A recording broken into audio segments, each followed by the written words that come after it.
Kuku Raadios välja öeldud seisukohad ei pea ühtima Kuku Raadio seisukohtadega.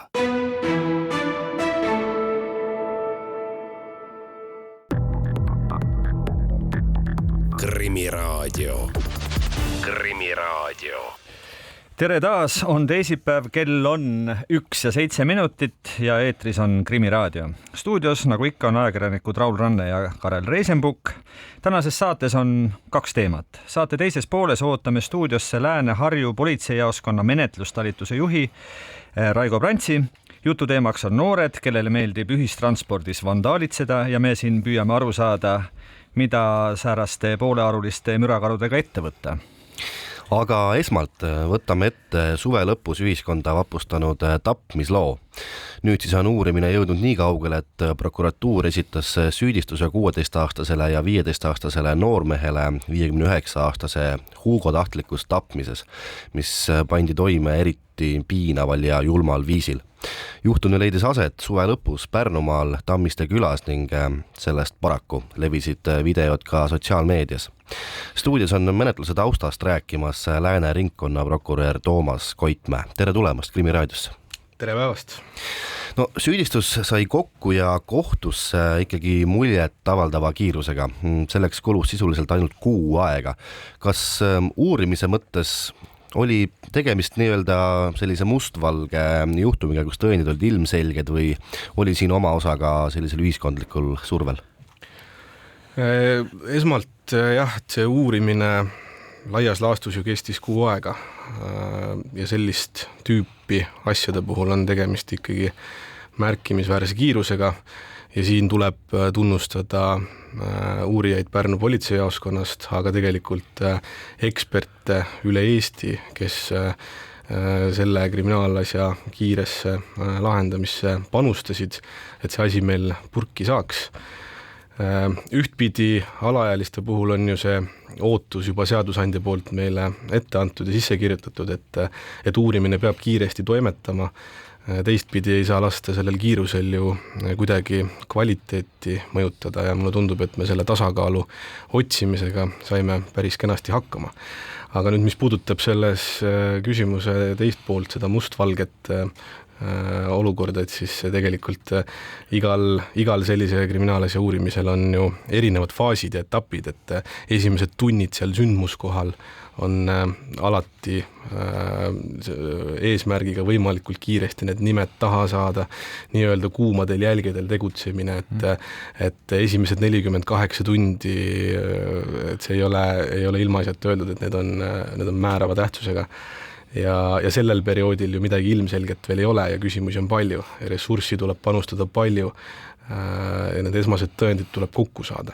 Et selle konkreetse asja puhul muidugi oli pärast neid esimesi tunde jah, see lugu küllalt selge ja edasi on käinud siis kogutud materjali analüüs ja järelduste tegemine. On üldiselt ju teada, et just nimelt need ekspertiisid ja tõendamised võtavad aega. See nõuab rohkelt aega ja tegemist. Nüüd kas selle kuriteo puhul, ma pean üle küsima, saab öelda, et ikkagi ta oli kuidagi prioriteetsem ja ta võeti enne teisi menetlusse või ütleme, et võeti teised asjad kõik kõrvale ja tegeleti üksnes sellega? Jah, mis seal salata, et me võimaluste piires püüdsime tagada seda, et kõik, kes selle kriminaalasja uurimisega kokku puutuvad, seavad selle endale prioriteediks, just arvestades selle teo raskust ja arvestades, et tollel hetkel kahtlustatavate näol oli ju tegemist alaealistega ja tegelikult ainult läbi selle oligi võimalik, et ekspertiisid, mis muidu võib-olla võtavad aega kuu, 2-3, jõudsid loetud nädalatega, mõne nädalaga need vastused meieni. Ja loomulikult me opereerime Eesti Vabariigis selle olemasoleva ressursiga ja see tähendab seda, et mõni teine asi võib-olla selle võrra tuli ootele panna ja see prioriteetsus kahtlemata seal oli. Aga ma arvan, et ka selle kohaliku kogukonna ja Pärnu kandi inimeste jaoks eelkõige oli väga oluline saada mingitele küsimustele vastused. Alguses oli poistele esitatud kahtlustus tapmises, tänaseks on sellest saanud mõrvasüüdistus ehk siis karistusseadustiku mõttes nii-öelda gramm karmim paragrahv. Kui kiirelt sai selgeks, et lihtsalt tapmissüüdistusest on siin vähe? Võttes arvesse seda tegude selle teopilti, siis tegelikult küllalt kiiresti, et siinkohal tuleb teha nüüd see allmärkus kogu minu järgneva jutu jaoks ka, et ma räägin hetkel faasist, kus me oleme esitanud süüdistuse, kedagi ju süüdi täna mõistetud ei ole. Süütuse presumptsioon väga oluline ja me neid tõendeid sisuliselt hakkame kohtus avama, aga laias laastus sellest, miks me kedagi süüdistame, sellest ma saan loomulikult rääkida. Ja praegusel juhul tõepoolest see süüdistus on esitatud tapmises julmal ja piinaval viisil ehk mõrvas. Ehk et tapmine, mis on siis pandud toime kas siis eriti julmalt või inimest selle tapmise käigus siis piinatud, see meie karistusseadustiku järgi on mõrv ja see tõesti ei ole mitte lihtsalt grammi võrra, vaid ma ütleks, et mitme grammi võrra kangem paragrahv. Ja tegelikult ainuüksi juba see kurikuulus video ju andis vihjeid sellele, et selline paragrahv võib meid oodata. Just nimelt, aga kui tohib, kas tuleksime selle traagilise augustikuu nädalavahetuse juurde tagasi? Kas te võite öelda või saate kirjeldada, millest ikkagi said alguse need saatuslikud sündmused, millest me nüüd siin tagajärje mõttes oleme rääkinud? Kuidas see kõik algas? Millest? Tänane teadmine ja see, millele on süüdistus üles ehitatud, on ikkagi see, et noored viibides koos tarvitasid alkoholi ja narkootilisi aineid. Ja ühel hetkel oli see, nimetame siis seda lõvikonserviks, oli laagerdunud piisavalt, et tekkisid väga halvad mõtted ja selline kambavaim, kamraaditsemine veel sinna otsa ja tekkiski selline arusaam, et on vaja ühele noormehele tuttavale meesterahvale siis minna ukse taha ja talle siis peksa anda. No te olete süvitsi neid tapmiseelseid tunde loomulikult analüüsinud. No selle pinnalt ja ka selle pinnalt, mida te praegu kirjeldasid, kuivõrd saab öelda, et tegemist oli kuidagi planeeritud asjaga või oligi lihtsalt nii, et koos tarvitati igasuguseid aineid ja alkoholi ja siis tekkis lihtsalt heast peast mõte, et läheks ja annaks peksa või siis oli see tapmise mõte kohe peas? Ei saa öelda, et oleks olnud planeeritud. See pigem oli spontaanne idee, mis siis joove ja see kamraadlus siis või selline kambavaim siis sünnitas sellise mõtte, eks ole, et ma arvan, et mõned tunnid enne seda sündmust ei olnud mitte ühtegi viidet, et asjad sel ööl selliseks kujunevad. Ma ei taha siin sugugi nalja teha, aga kuna lõvikonserv jutuks tuli, et mis selle antud juhul siis moodustas selle konservi, mis seal koostisosadeks olid? Lisaks alkoholile te ütlesite narkoained, aga mis ained või? No see peab olema ikkagi mingisugune päris ränk segu, kui sa pärast selle tarvitamist otsejoones kuhugi tapma kiirustad. Ma arvan, et see tegelikult päeva lõpuks ei ole niivõrd oluline, mis ainetega täpselt tegemist oli, vaid ma arvan, et meil oleks kõigil tark selle kaasuse näitelt kaasa võtta see teadmine, et kange alkohol ja erinevad narkootilised ained võivad mõjuda täiesti ennustamatult. See võib olla täiesti, ütleme siis leebemate narkootiliste ainete kategooriasse kuuluv aine, aga koosmõjus alkoholiga need konkreetsed persoonide organismid, konkreetne päev, alkoholiliik, see lihtsalt mõjub ennustamatult, kui me veel räägime näiteks mitme erineva aine koosmõjust, lihtsalt ma ütlen, et ma arvan, et ka meditsiiniliselt ei suuda keegi ennustada, mis see inimesega teeb. Aga teeme siin ühe väikese pausi. Krimiraadio.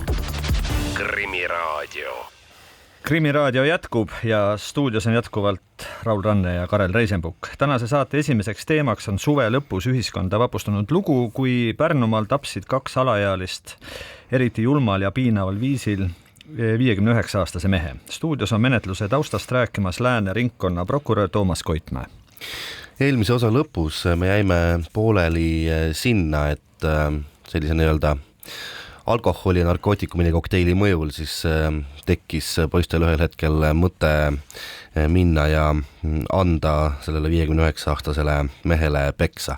Toomas Koitmäe, nii palju kui on praeguses faasis võimalik ja tõsi, kui palju ka raadioeeter kannatab, mis seal majas ikkagi täpsemalt toimus, kui sinna kohale mindi? Tõepoolest jah, mindi siis kannatanu ukse taha, kannatanu avas ukse ja sellele tegelikult järgnes süüdistuse järgi sisuliselt valimatu peks 70 minuti jooksul. Vahepeal see peksmine sai siis läbi, lahkuti, otsustati naasta ja jätkata. Et see võib-olla on ka detail, mis vähemalt minu jaoks mõjus üllatavalt ja ootamatult. Aga nüüd seda osa, mis põhjendab kvalifikatsiooni siis julma ja piinava viisi mõttes, seda ma raadioeetris avaldama ei hakka. Kas need noored, ütleme hiljemgi, on kuidagigi aru andnud, mida nad tegid, et nad tapsid inimese, et kas mingisugunegi selline tunnetus on nende jutus ka ilmnenud või sellel hetkel ikkagi kõik see käis kuidagi nii, et ei antud aru üldse millestki? Ma arvan, et tagantjärgi on seda tegelikult ju võimatu hinnata, et mida ja millist aru keegi sellel hetkel endale annab. Et mida ma saan öelda, on see, et sellel hetkel, kui noormehed siis lahkusid, kannatanu oli veel elus. Mis tähendab seda, et seda vahetut teadmist seal samas sündmuskohal nendeni ei jõudnud. Ma seda pidasingi silmas, et kas üks asi on, kuigi seegi on ebanormaalne, et lähed, ma ei tea, kätte maksma, peksma, jumal teab, aga igal juhul mitte tapma ja teine asi on ikkagi lahkuda majast teadmisega, et sa lõid inimese maha. Ja, seda teadmist süüdistuse järgi tollel momendil ei olnud, jah. No, üks asi, millest me ka siin saate alguses rääkisime ja millest tõsi rääkis ka tegelikult kogu Eesti tol hetkel oli see, et poisid filmisid kogu selle jõleduse ülesse. Tegi see uurimise kergemaks või kui oluline see video uurimise mõttes oli? See on vist see küsimus, millele ma olen viimaste kuude jooksul saanud kõige rohkem üldse vastata, et küll teil oli lihtne uurida. Aga ma tahan siin 2 asja rõhutada, et esiteks see, et veel enne, kui see video politseisini jõudis, see pilt tänu uurijate väga heale tööle selleks hetkeks oli juba tegelikult kokku saamas. Et see video tegelikult oli meie jaoks hüpoteesi kinnitav uurimise mõttes. Ja see video kuidagi uurimise kulgu ei muutnud. See andis loomulikult lisadimensiooni, see andis hoopis teise detailsusastme võrreldes tavapärase uurimisega. Aga kohtus loomulikult videol on oma mõju ja oma jõud tõendina, aga uurimine kindlasti selliselt ei käi, et nüüd on meil video ja aitab küll, et eriti sellise raske juhtumi puhul. Ma ühe asja täpsustaksin üle, et kas ma saan õigesti aru, et pärast tapatööd võeti veel aega, siis noored võtsid endale aega, et seda videot monteerida. Ehk siis võtsid aega täie teadmisega siis kogu see jõledus kokku monteerida ja siis alles panna sotsiaalmeediasse. Et ühesõnaga see küünilisuse tase on ikka tõsine siin. Jah, otseülekannet ei tehtud. Et vastab tõele, et see video oli monteeritud ja see pandi üles hiljem. No motiividest me peame ka pisut rääkima või vähemasti püüdma rääkida.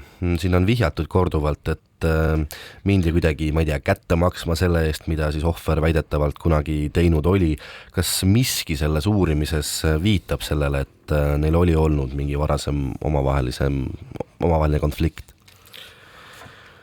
Ma paraku ei ole täna selles seisus, kus ma saaksin kohtueelselt antud ütlusi detailselt avada, aga jah, ka avalikkuses on ju läbi käinud erinevad mingisugused justkui seda tegu õigustavad ja põhjendavad versioonid, aga ma päeva lõpuks tahaksin küsida kõigi käest, et kas sellisele teole saab üldse olla õigustust, on ju.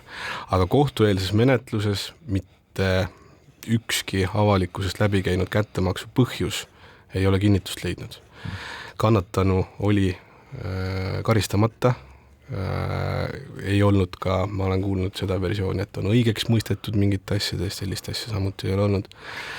Ja ma seetõttu ei taha ka neid spekulatsioone edasi arendada, et kannatanu ei saa ennast täna enam paraku mitte ühegi süüdistusest kaitsta ja see on sellise omakohtu tulemus. Te olete nende poistega tõenäoliselt päris kindlasti vestelnud. Kas nad mõistavad täna, millega on hakkama saanud? On seal märgata olnud siis mingisugustki kahetsust? Enne me mainisime, et vahetult pärast, seda me ei tea, mida nad mõtlesid ja arvasid, aga nüüd, kui on aega mööda läinud, te olete nendega nii-öelda rääkinud, mis sealt vastu paistab? Jällegi, neid kohtueelselt antud ütlusi detailselt, eks ole, avada ei saa. Aga nagu üldisemas plaanis ma võib-olla viskaksin õhku sellise mõtte, et on ju igasugune kahetsuse avaldamine tegelikult selline subjektiivne nähtus on ja see mõistmine ja kahetsemine, et kas see kahetsus, isegi kui ta sõnaliselt on välja öeldud, on siiras või on ta selleks, et mõjutada oma karistust hiljem, seda ju lõppastmes otsustab kohus. Ja mina siin seda hinnangut nüüd küll anda ei taha.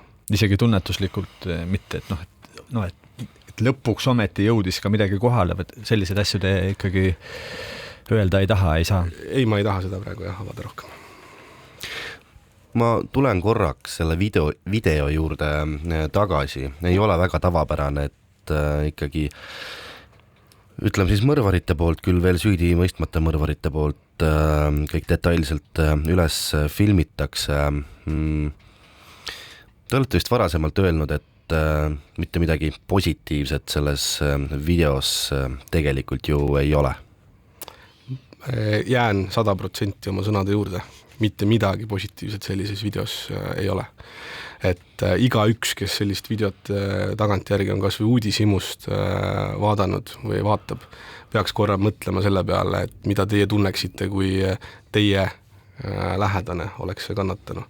Ja kogu Eesti või vähemasti tuhanded inimesed näeksid selliseid kaadreid teie lähedasest. Et see mingis vaates on selline tänase ühiskonna võib-olla uus reaalsus ja täitsa uus dimensioon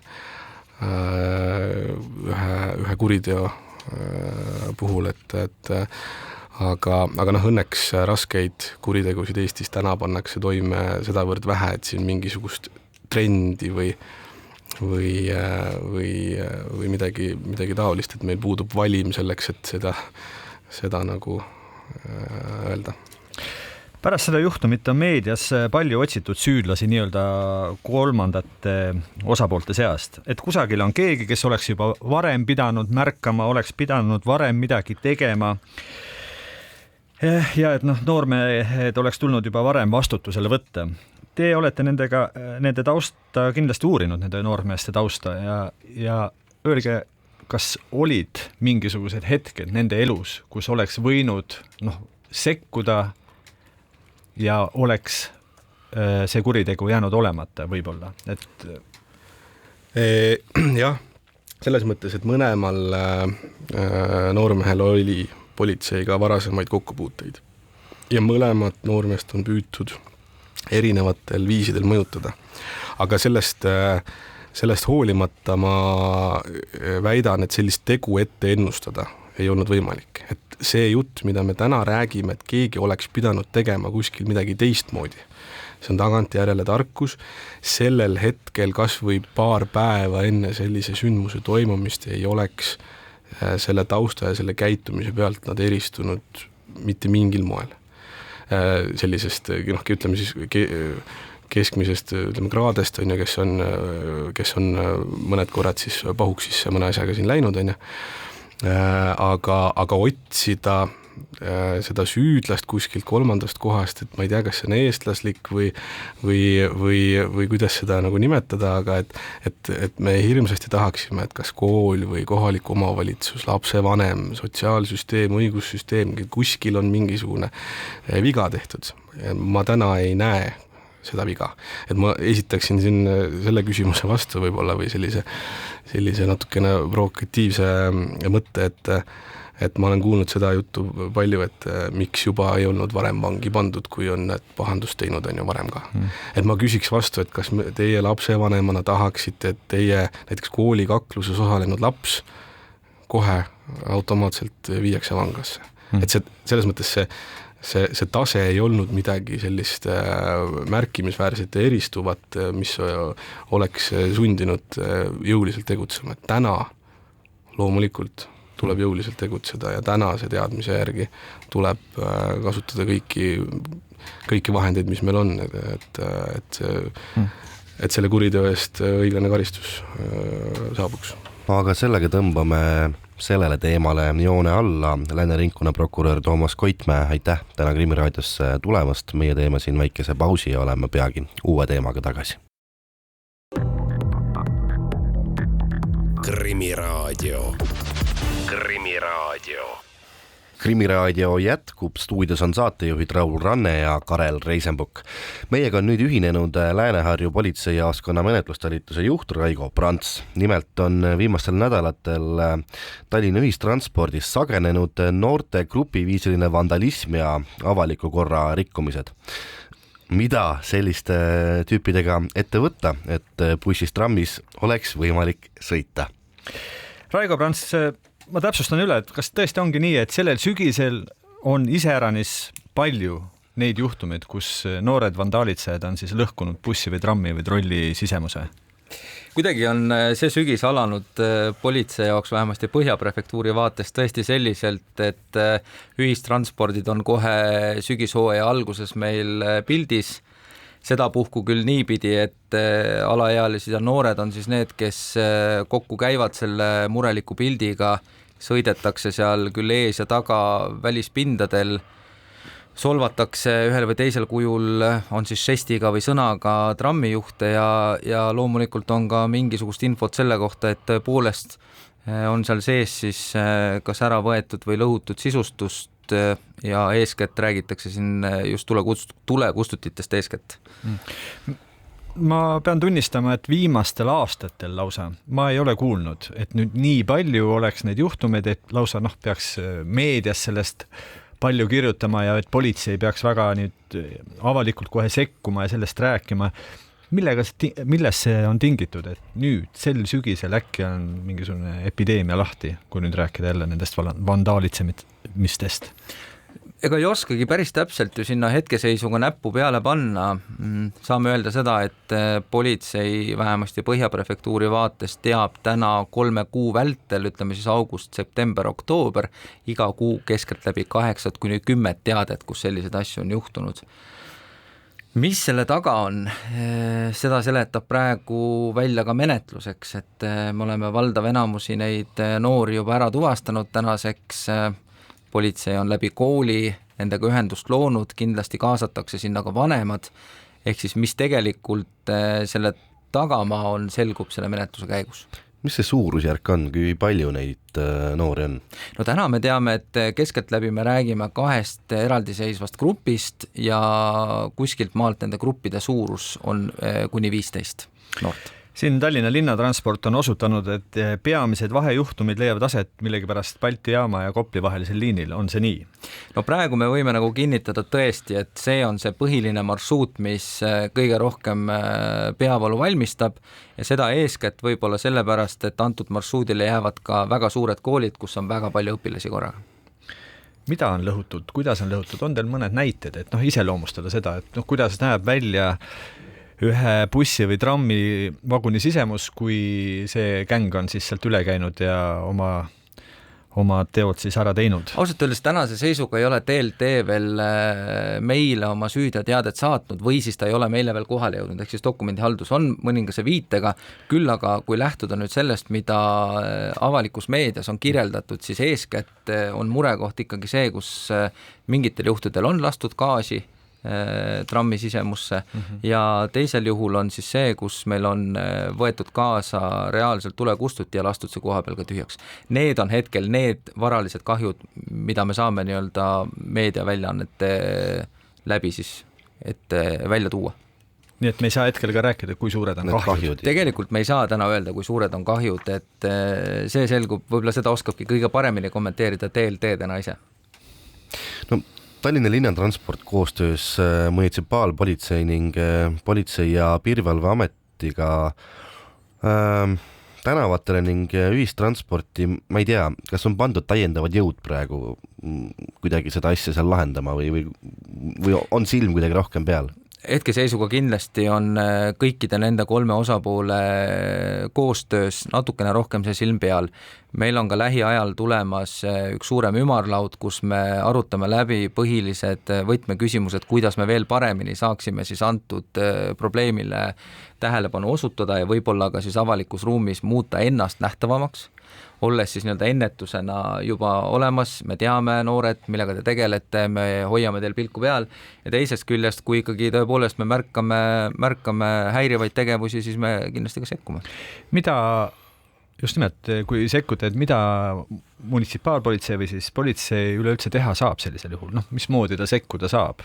Üldjoontes, kui me räägime antud koostööformaadist, siis ma pigem jään praegu spekulatiivseks, ma pean ütlema, et ilmselt seal moodustavad ikkagi tandemi sellised, kus on mingi hulk politseiniked ja munitsipaalpolitseinikke võib-olla koos, ehk siis avalikku korda reguleerib meil korrakaitseseadus ja kõik need viisid ja meetmed eeskätt tulevad ikkagi sealt. Peamine on ikkagi loodetavasti sõna ja märguandega siis nii-öelda korra rikkumise lõpetamine. Kuivõrd operatiivselt saab teid kohale kutsuda? Nüüd, ma puhtalt tehniliselt küsin. Oletame, et siin trammijuht, bussijuht tahavaatepeeglist näeb, et seal toimub mingisugune jura. Kuidas ta tehniliselt võiks käia nüüd, et kas ta saab otse pöörduda siis ütleme sinna politsei poole, et kuulge, siin käib, selles peatuses olen ma 2 minuti pärast, tulge ja viige see seltskond minema. Praeguse seisuga ma pigem julgen väita seda, et meil on teada just nimelt see peamine probleemi allikas, mis on see sama Balti jaam Kopli liin. Ma usun, et sinna väga palju jõudusid piirkonnapolitseinike ja munitsipaalpolitseinike loodetavasti ka TLT ametnike näol suunatakse. Ehk siis sisuliselt on selline pilk peal seal kogu aeg. Teisest küljest, kui me märkame mõnel muul liinil, mis nüüd ei ole võib-olla nii teravalt silma paistnud praegu, siis loomulikult on see esimene kõne ikkagi 112 ja ma usun, et kuna see on praegu fookusteema, siis patrull reageerib sinna ka üsna kiiresti. No, me rääkisime nendest meetmetest ja et need meetmed tulenevad, mida nendega ette võtta saab, siis korrakaitse seadusest te ütlesite ka, et loodate, et hea sõna ja võib-olla mitte ka hea, võib-olla ka karm sõna, siis võiks panna selle pundi taltuma, aga teoreetilises mõttes me oleme siin näinud ka videosid, kus ikkagi nahaalselt näidatakse keskmist ja saadetakse kõige pimedamasse kohta, et kas siis teoreetiliselt on võimalik ikkagi, ma ei tea, autosse ära pakkida ja kuskile ära viia. Iseenesest, kui me võtame nüüd karistusõigusliku poole pealt, siis avaliku korra rikkumine eeldab tõepoolest seda, et meil on häiritud isik olemas, kes siis viitab sellele, et selline tegevus, mis on siis sõna, žestiga või ühelgi muul viisil avaliku korda häiriv tegevus, siis me saaks selle isikuga vastutusele võtta. Nüüd, mis puudutab alaealisi ja noori, siis politsei täna toimetab ikkagi sellises fookuses, et me pigem rakendame seal mitte karistuslikku meedet, see tähendab seda, et alaealine koos oma vanemaga kutsutakse välja politsei ja piirivalveameti ükskõik millisesse hoonesse, siis olenevalt piirkonnast. Temaga viiakse läbi seal vestlus, kus üritatakse siis suunata teda mõtlema tema teo põhjus tagajärg seostele. Eesmärk ei tohiks olla ja ei peakski olema täna alaealiste ja noorte meeleheitlik karistamine ja seda tegelikult ütleb ka võib-olla selline kuritegude analüüs meil mõnes mõttes täna, et kui meil alaealised väga palju, või ütleme, et pigem ei panegi toime raskeid õigusrikkumisi, siis me võime öelda, et see mittekaristuslik meede, kus me suuname teda mõtlema põhjus tagajärg seosele, on tegelikult õnnestunud, eks. Aga teeme siin väikese pausi. Krimiraadio.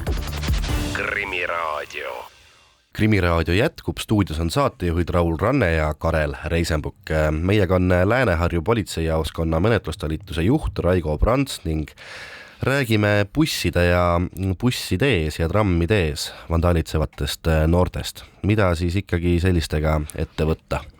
Raigo Prants, öelge, kas või millised volitused või õigused on bussijuhil sellistesse olukordadesse üldse sekkuda? Ma olen ise oma silmaga näinud, kuidas bussijuht peatas oma bussi ja tuli ja viskas sealt kuskilt tagaistmelt siis 3 tõsist parmu ja joodikut välja. Sest need ilmselgelt häirisid neid tavalisi reisijaid seal. Aga nüüd antud juhul, kui tegu on seal vandaalitsevate noortega, kas bussijuht võib samamoodi bussi peatada, tulla sinna taha ja öelda, et davai välja ja või on need võimalused tänapäeval ikkagi piiratud? Pigem ütleks seda, et iga kodanik, kes meil täna on avalikus ruumis ja märkab seal ebasobivat käitumist, tal vastavalt oma võimetele ja oskustele on kindlasti kohustus sekkuda ja see korrarikkumine siis nii-öelda lõpetada. Ma täna ei oska öelda, kuidas on TLT oma töökorralduslikud sellised reeglid paika pannud. Küll aga meie saame öelda jah, iga kodaniku vaates loomulikult, kas me oleme reisija, kas me oleme konkreetselt ühistranspordi juht, siis kui me tunnetame, et meie nii-öelda jõud, teadmised, oskused võimaldavad meil seda korrarikkumist tõkestada, siis loomulikult see on üks meede, mida me saaks kasutada. Mul oli endal üks selline juhtum, kus kergelt nokastanud vene kutt otsustas oma kaasaskantava kõlari pealt kuulata siis venekeelset niukest jõulist räppi. Ta arvas, et tõenäoliselt terve bussitäis tahab selle väga kuulata, aga ma pidin talle ütlema, et kuule, pane vaiksemaks või pane üldse kinni see räpp või mine õue kuulama seda. Aga see lõppes kõik sellega, et seal 2 või 3 bussipeatuse vahe jooksul pidin ma siis ikkagi seal mingisuguse tüübiga seletama, et kas see tema räpp on ikkagi nii halb räpp ja üleüldse mis räpp ja lõpuks oled sa juba peaaegu, et poolenisti mingisuguses kakluselaadses olukorras, kus ta juba seal midagi tahab rünnata ja siis sa kas mul maksab seal nüüd ütleme ka jõudu kasutada? Ilmselgelt oleks ma jagu saanud, aga ma andsin endale aru, et täpselt sellel hetkel olen ma ise seal puuris kuskil. Ma arvan, et see on üks väga õige tähelepanek, et avaliku korra tagamine ja võib-olla sellise heade käitumisnormide tagamine ühistranspordis selle näite puhul võib-olla eeldavadki seda, et me teeme kõik endast oleneva sõnaga selleks, et see nii-öelda mõnus seisund selles transpordis saabuks uuesti. Kui see ei saabu, siis kindlasti tasuks pöörduda selle sama bussijuhi poole, öelda, et kuulge, meil on probleem, et äkki me leiame sinna mingi lahenduse just nimelt, et siis juba palutakse lahkuda, kuna ta häirib teisi kliente. Ja loomulikult alati 112 on see õige number, kuhu tuleks nagu helistada selleks, et patrull saaks reageerida ja see info just nimelt sinna, et mis on juhtunud ja mis on järgmine peatus, kuhu ma näiteks jõuan. Ma lihtsalt kujutan ette, et kui ma oleksin 112 helistanud ja öelnud, et mul siin bussis üks vene noormees kuulab liiga kõvasti muusikat, siis oleks need töötajad seal naerma hakanud või? See kõlab ju tegelikult ebanormaalselt nüüd sellepärast helistada 112, aga samas jällegi kogu see olukord oli tegelikult talumatu või ja sekkuda tuli justkui. Aga me tahamegi nagu öelda, et Eesti inimest häirida avalikus ruumis ei ole okei. See on seaduse tasandil meil kirja pandud, kokku lepitud ja seega me peaksime kõik nendest ühiskondlikest kokkulepetest ka juhinduma ja kui keegi seda ei tee, siis ei palu ju riik mitte kuidagi tavalisele inimesele ennast selle hea seisundi tagamiseks ohtu panna, vaid selleks meil ongi Politsei- ja Piirivalveamet. nende Kopli trammides laamendavate märatsevate noorte juurde tagasi tulles, siis ma ei tea, millised võivad olla need kõige karmimad tagajärjed, ma ei tea, peab midagi kinni maksma, trahv, mis need mõjutusvahendid lõpuks kõik on? No nagu me ütlesime, trahvi tegemine ilmselt oleks nagu kõige lihtsam lahendus, aga ma kardame, et selline alaealise või noore isegi karistamine, kus ta ei pea analüüsima tehtut ja ta ei saa teha mingeid järeldusi, väga kaugele meid ei vii. Mis ei tähenda muidugi seda, et kui varaline kahju on tekitatud, siis selle nii-öelda mittekaristusliku lahenduskäigu osa ei ole selle hüvitamine ja see kindlasti lasub nendel vanematel loomulikult. Kas meil tunnetuse pealt, kuidas teil tundub, kas võib-olla, et siis seda poolt on vähe tehtud? Et ei ole ei vanemad ega siis ma ei tea, koolid või kes siis veel olla saavad, treenerid öelnud, et võt, bussid on sõitmiseks, et ei maksa lõhkuda või kuidas see jutt peaks käima või natuke tundub naeruväärne, et me sellest peame rääkima, samas jällegi näed, fakt on meil siin ees ja sellega tuleb tegeleda. Ma arvan, et siin ei ole nagu midagi naeruväärset, et eks erinevad sorti käitumismustrid, on need siis süülised või mittesüülised, käivad ikka kuidagi selliste trendidega ja lainetega, ilmselt on siis nüüd taaskord see hetk käes, kus me oleme rääkinud seda, et noored nutiseadmest välja ja võib-olla see on nüüd see üks koht, kus kool on alanud, sõbrad on kokku saanud, on vaja näidata jällegi seda, et kuivõrd hästi ma ikkagi mingisuguse gruppi konkreetselt kuulun, on selline tõestamisvajadus ja see on kaasa toonud ka võib-olla selle konkreetse käitumise täna, nii nagu ta välja näeb. Raigo Prants, teil on ka eelnevast elust koolijuhi kogemus, ma ei tea, kui palju siin kool saab ära teha, vastu tulla, kuidagi teavitustööd teha? Ma saan täna nagu pigem sellisest oma kogemusest võib-olla rääkida, et igas koolis on loomulikult olemas sotsiaalpedagoog, kes saab nii-öelda seda ennetussõnumit igal juhul kanda ja ma tean seda, et kui ma õigesti mäletan, siis 6. klassid koolis on alati need, kes läbisid kunagi programmi Aita end ja kaitse teist või midagi sellist. Ja seal oli ka raudteeohutus ja üldised ohutusteemad olid nagu sees, et sellist, ma usun, et konkreetselt sellise ennetussõnumi edasiandmine, on see siis kooli tõesti sotsiaalpedagoogi poolt klassijuhataja tunnis, on see üldkoosolekutel, kindlasti aitaks sellele olukorrale kaasa. Ja kui ise ei oska või ei ole nii-öelda kompetentsi sellest kaasa rääkida, loomulikult tuleks ühendust võtta kohaliku piirkonna politseinikuga, kes siis aitab nii vanematega kui ka noortega neid vestluseid läbi viia. Lääne-Harju politseijaoskonna menetlustalituse juht Raigo Prants, täname teid saatesse tulemast. Sellega on tänane Krimiraadio lõppenud. Täname saatekülalisi ja täname kuulajaid. Saadet juhtisid ajakirjanikud Raul Ranne ja Karel Reisenbuk. Järgmine Krimiraadio on eetris järgmisel teisipäeval kell 1. Kuulmiseni.